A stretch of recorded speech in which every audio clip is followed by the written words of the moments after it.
السلام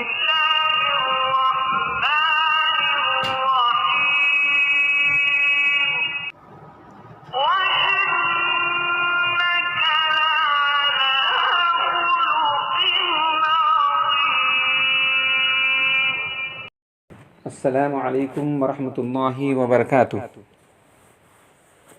الحمد للہ رب العالمین والصلاة والسلام علی رسولہ الکریم، اما بعد۔ محترم حضرات اور خواتین اسلام، حضرت ثمامہ بن اسال رضی اللہ تعالی عنہ کا قبول اسلام کا واقعہ پیش خدمت ہے۔ ماہ محرم سن 6 ہجری کا واقعہ ہے۔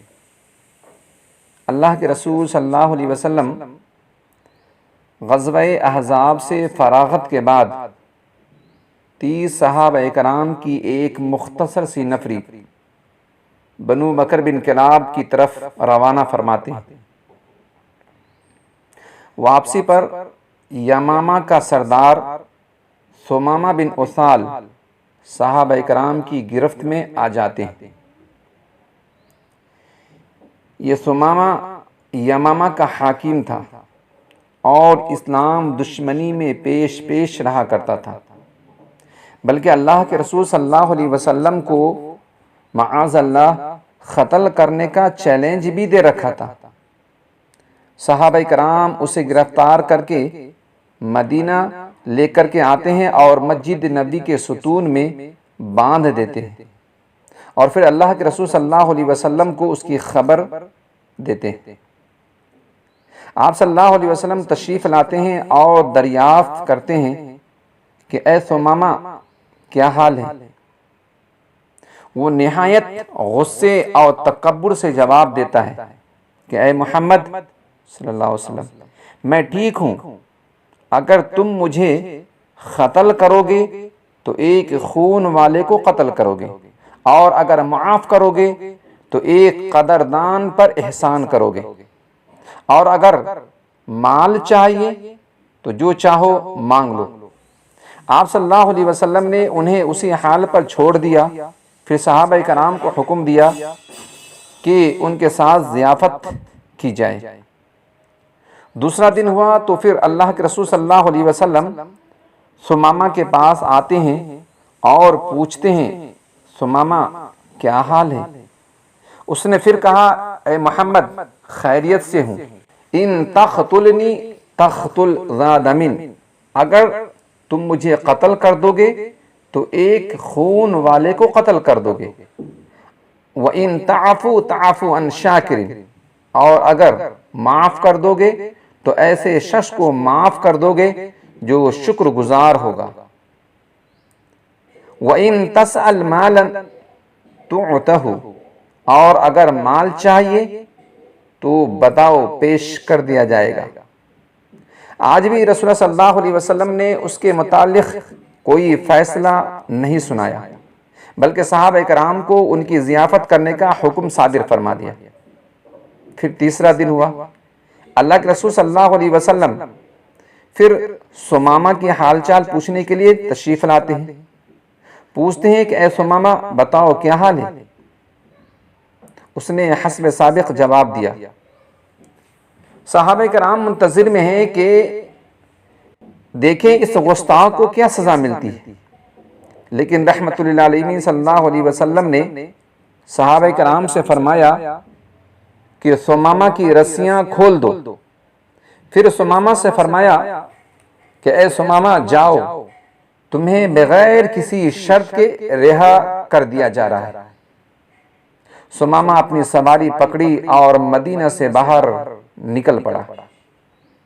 مسجد نبی سے باہر نکلتے ہوئے اسے بے اختیار خیال آیا کہ اتنا بامروت اور اتنا اعلیٰ اخلاق والا انسان تو میں نے آج تک نہیں دیکھا۔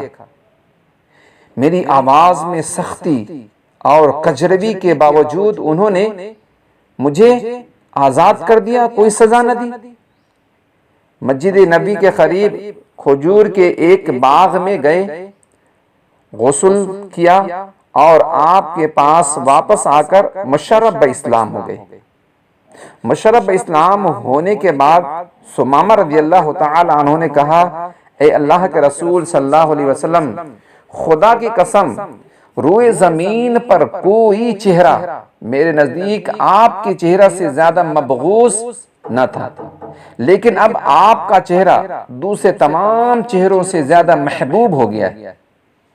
اے اللہ کے نبی صلی اللہ علیہ وسلم، خدا کی قسم روئے زمین پر کوئی دین میرے نزدیک آپ کے دین سے زیادہ مبغوض نہ تھا، مگر اب آپ کا دین دوسرے تمام ادیان سے زیادہ محبوب ہو گیا ہے۔ خدا کی قسم آپ کی بستی روئے زمین پر ساری بستیوں سے زیادہ مبغوض تھی، مگر اب ساری بستیوں سے زیادہ میرے نزدیک آپ کی بستی محبوب ہو گئی ہے۔ پھر ثمامہ رضی اللہ تعالی عنہ نے عرض کیا کہ اللہ کے رسول صلی اللہ علیہ وسلم، آپ کے سواروں نے مجھے اس حالت میں گرفتار کیا تھا کہ میں عمرہ کے ارادے سے گھر سے نکلا تھا، اب مجھے عمرہ کی اجازت عطا فرما دیجیے۔ چنانچہ رسول اللہ صلی اللہ علیہ وسلم نے ثمامہ رضی اللہ تعالی عنہ کو عمرہ کے لیے جانے کا حکم دے دیتے۔ وہ مکہ مکرمہ عمرہ کے ارادے سے نکل پڑے۔ مکہ مکرمہ میں قیام کے دوران جب وہ قریش کے مجالس میں پہنچے تو کسی نے ان سے کہا کہ ثمامہ تم بے دین ہو گئے ہو۔ اس نے کہا، نہیں، اللہ کی قسم میں بے دین نہیں ہوا ہوں، بلکہ میں مسلمان ہو گیا ہوں اور محمد صلی اللہ علیہ وسلم کی نبوت کو قبول کر لیا ہوں۔ اور فرمایا، اے مکہ والو سن لو، خدا کی قسم تمہارے پاس یمامہ سے گیہوں کا ایک دانہ نہیں آ سکتا جب تک کہ رسول اللہ صلی اللہ علیہ وسلم اس کی اجازت نہ دے دے۔ حضرت ثمامہ رضی اللہ تعالی عنہ وطن واپس آ کر مکہ کے لیے غلے اور اناج کی سپلائی بند کر دی، جس سے مکہ میں قحط کی کیفیت پیدا ہو گئی اور اہل مکہ سخت مشکلات سے دوچار ہو گئے۔ مکہ والوں نے رسول اللہ صلی اللہ علیہ وسلم کو خرابت کا واسطہ دیتے ہوئے لکھا کہ ثمامہ کو حکم دیں کہ وہ غلہ اور اناج کی سپلائی بند نہ کریں۔ چنانچہ رسول اللہ صلی اللہ علیہ وسلم نے ایسا ہی کیا۔ محترم حضرات، تھوڑی دیر رک کر آپ غور کیجئے کہ اللہ کے رسول صلی اللہ علیہ وسلم کس قدر اعلیٰ اخلاق کے مالک تھے کہ باوجود اہل مکہ کے زبردست مظالم کے آپ نے ثمامہ رضی اللہ تعالی عنہ کو پیغام بھجوایا کہ اہل مکہ کے لیے گیہوں کی سپلائی بحال کر دی جائے۔ کیا ایسے اعلیٰ اخلاق کی دنیا میں کوئی اور مثال نظر آتی ہے؟ دوسری طرف ثمامہ مشرب اسلام ہونے سے پہلے کفر میں معروف تھا، اسلام دشمنی میں پیش رہا کرتا تھا۔ اس نے اللہ کے رسول صلی اللہ علیہ وسلم کو معاذ اللہ قتل کرنے کا چیلنج بھی کر رکھا تھا، اور اب قیدی بن کر نبی صلی اللہ علیہ وسلم کے پاس سرنگو ہیں اور خیریت پوچھنے پر اکڑ، تکبر اور گھمنڈ سے جواب دے رہا ہے۔ صحابہ کرام اس منتظر میں ہوتے ہیں کہ اس گستاخ کو سخت سے سخت سزا دی جائے، مگر آپ صلی اللہ علیہ وسلم رحمت للعالمین ہونے کا ثبوت پیش کرتے ہیں اور معافی دے کر آزاد کر دیتے ہیں، اور آزاد بھی ایسا کہ ہمیشہ کے لیے آپ کا گرویدہ اور مطیع و فرما بردار بن جاتا ہے۔ یہ ہے ثمامہ بن اسال رضی اللہ تعالی عنہ کے قبول اسلام کا واقعہ۔